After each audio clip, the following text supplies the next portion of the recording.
Hello दोस्तों, जय हिंद। स्वागत है फिर से आप सभी का एक बार आपके अपने यूट्यूब चैनल एमएस की पाठशाला में। जैसा कि आप लोग देख भी पा रहे होंगे, हम लोग बातचीत कर रहे हैं एक्सीलेंट ग्रामर बुक के बारे में। ठीक, जो आपके बोर्ड एग्ज़ाम के लिए बहुत ज़्यादा इम्पोर्टेंट होने वाली बुक है। ठीक है, और उस सबसे अच्छी बात आपके लिए ये है कि हम इस एक्सीलेंट ग्रामर बुक का एक्सरसाइज सॉल्यूशन सीरीज स्टार्ट कर चुके हैं। ठीक, और हमारा पहला टॉपिक था नरेशन, और नरेशन के हम असर्टिव सेंटेंस और इंटेरोगेटिव सेंटेंस की जितनी भी एक्सरसाइज थी हम उसे सॉल्व कर चुके हैं। ठीक, और आज हम लेकर के आए हैं इम्परेटिव सेंटेंस की एक्सरसाइज 6B। ठीक है, इससे पहले हम इम्परेटिव सेंटेंस की एक्सरसाइज 6A इस चैनल पर अपलोड कर चुके हैं। ठीक, जिसने भी वो वीडियो नहीं देखा है तो प्लीज़ आप सब लोग प्लेलिस्ट में जा करके वो वीडियो देख सकते हैं। ठीक है, चलिए हम लोग बिना टाइम बर्बाद करे स्टार्ट करते हैं। चलिए देखिए, अच्छा हमारा पहला क्वेश्चन है क्या कि the chairman of the flood relief committee said please contribute liberally to the flood relief fund. ठीक है, यानी chairman of the flood relief committee मतलब जो चेयरमैन था, जो मुखिया था फ्लड रिलीफ कमेटी का। ठीक, इसको हम लोग बोलते हैं जो बाढ़ पीड़ित लोग होते हैं ना, उनको राहत दिलाने के लिए जो कमेटी बनाई गई थी उसके बारे में बातचीत हो रही है। ठीक, कह रहा है कि प्लीज़ मतलब कृपया, कंट्रीब्यूट मतलब होता है सहयोग करिए। ठीक, लिबरली मतलब निस्वार्थपूर्वक, to the flood relief fund यानी किसमें, फ्लड रिलीफ फंड में।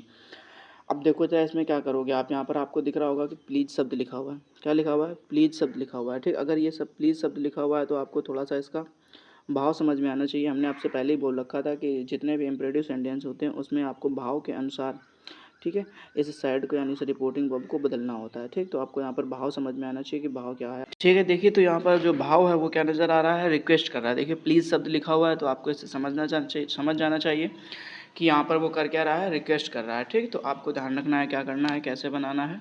देखिए सबसे पहले तो आप यहाँ पर साइड की जगह पे रिक्वेस्टेड करेंगे।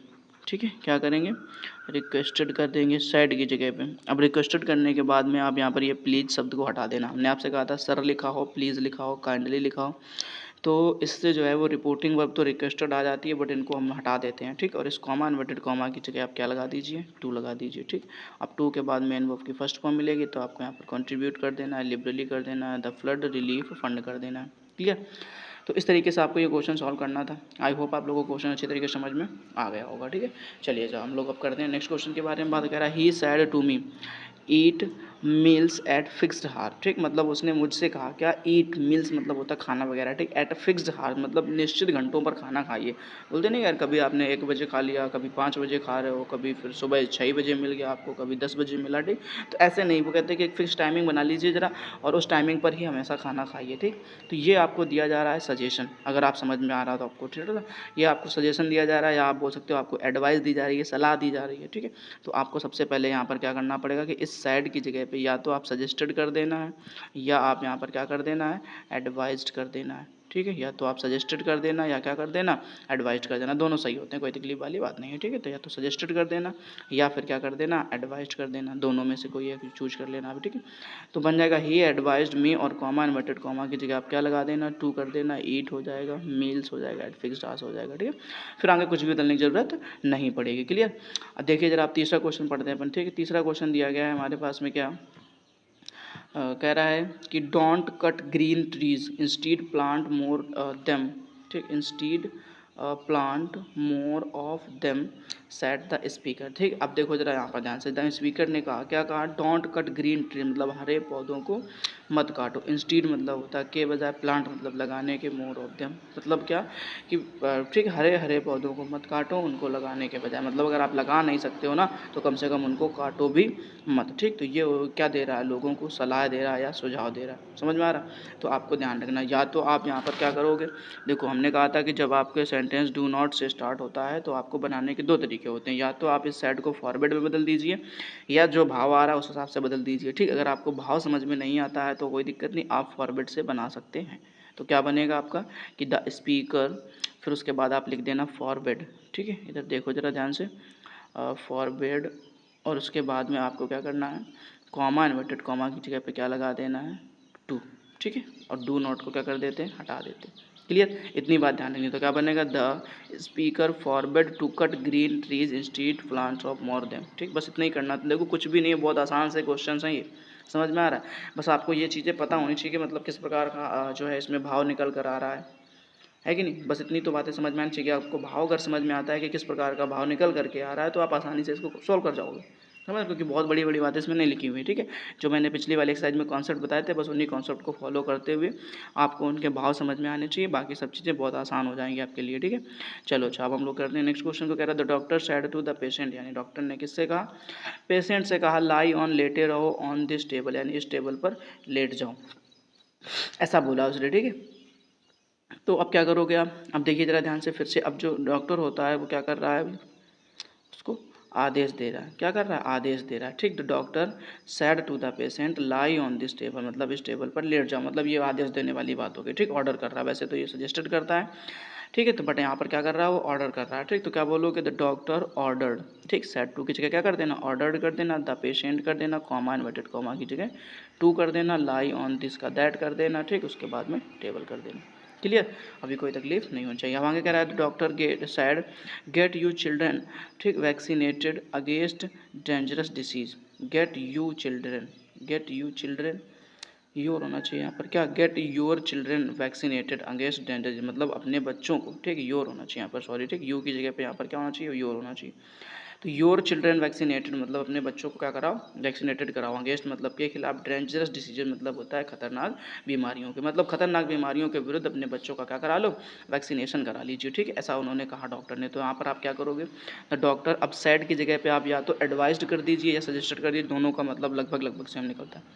तो क्या बोलना है, द डॉक्टर एडवाइज्ड या सजेस्टेड, ठीक, और कॉमा इन्वर्टेड कॉमा की जगह टू लगा दीजिए, फिर उसके बाद गेट आ जाएगा। अब यहाँ पे योर है, क्या है, योर। अब अगर योर है तो योर कौन सा पर्सन होता है, सेकंड पर्सन। अब सेकंड पर्सन होगा तो ऑब्जेक्ट तो आपने माना नहीं, अब ऑब्जेक्ट आप मान लीजिएगा मी, क्लियर। तो क्या बोलना है, the doctor advised me, comma inverted comma की जगह टू लगा देना है, फिर गेट लगा देना है। फिर ये जो आपका यू दिखाई दे रहा है ना, ये जो यू है, सॉरी योर है, योर किसके पास जाएगा, ऑब्जेक्ट के पास में। अब ऑब्जेक्ट आपने अगर मी माना है तो योर अपने परिवार में 3 नंबर में है, तो इसके परिवार में, अगर मी के परिवार में मैं 3 नंबर में ढूंढूंगा तो मुझे मिलेगा क्या, माई, ठीक। तो माई, फिर चिल्ड्रेन हो जाएगा, वैक्सीनेटेड हो जाएगा अगेंस्ट डेंजरस डिसीजेस, क्लियर।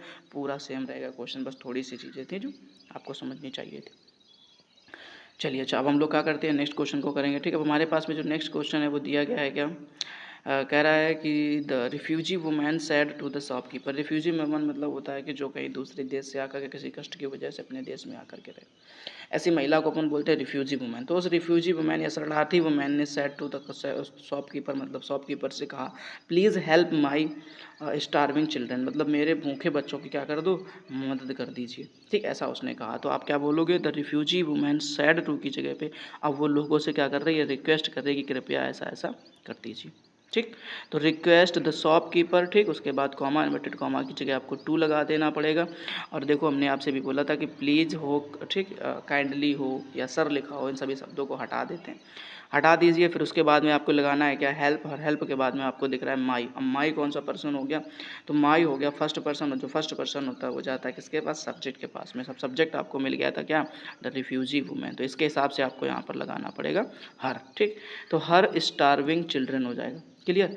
अच्छा, अब देखो अगर आपको चीज़ समझ में आ गई है तो हम लोग नेक्स्ट क्वेश्चन को सॉल्व करते हैं, ठीक। हमारे पास में नेक्स्ट क्वेश्चन जो है वो दिया गया है, क्या कह रहा है, type this letter immediately and take care that there are not typing mistakes, the officer said to his typist.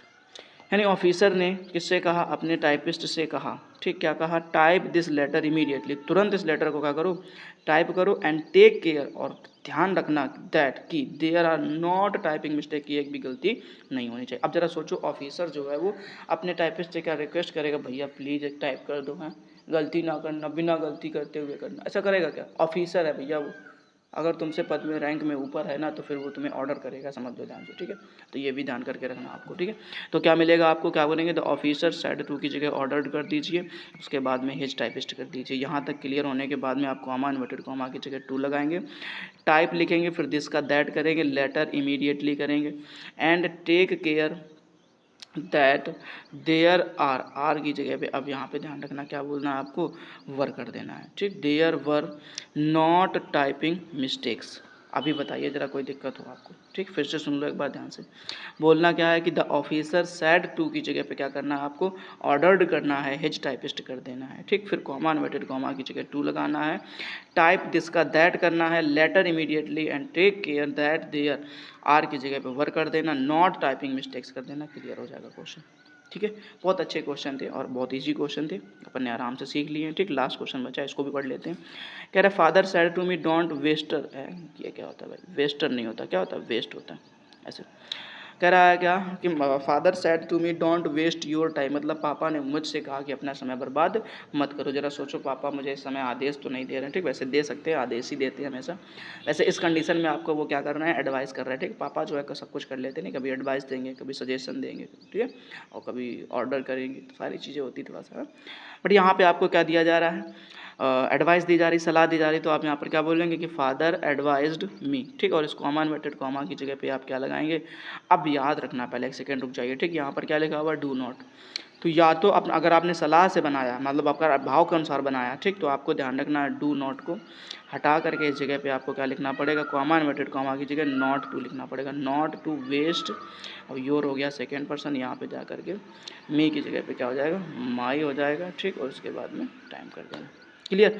अच्छा, अब अगर आप बनाना चाहते हैं फॉर्मेट से, मैंने अभी बताया आपको थोड़ी देर पहले कि अगर आपका सेंटेंस डू नॉट से स्टार्ट होता है या डोंट से स्टार्ट होता है, तो आपको हमेशा ये बात याद रखनी है कि इसको बनाने के दो तरीके होते हैं। ठीक, पहला तरीका हमने आपको बताया क्या कि या तो आप भाव के अनुसार बदल दीजिए, अगर भाव के अनुसार बदलोगे तो डू नॉट की जगह पे आपको नॉट टू लिखना पड़ेगा। क्लियर। और अगर आप बदलना चाहते हो किसके, फॉरवर्ड के हिसाब से, तो कुछ भी नहीं, बस इस सेड टू की जगह पे क्या कर देना, फॉरवर्ड कर देना, बाकी इस डू नोट को क्या कर देना, हटा देना। ठीक, इसको लिखना ही मत, बाकी पूरा सेम, समझ रहे हो। तो क्या हो जाएगा, वेस्ट माई टाइम।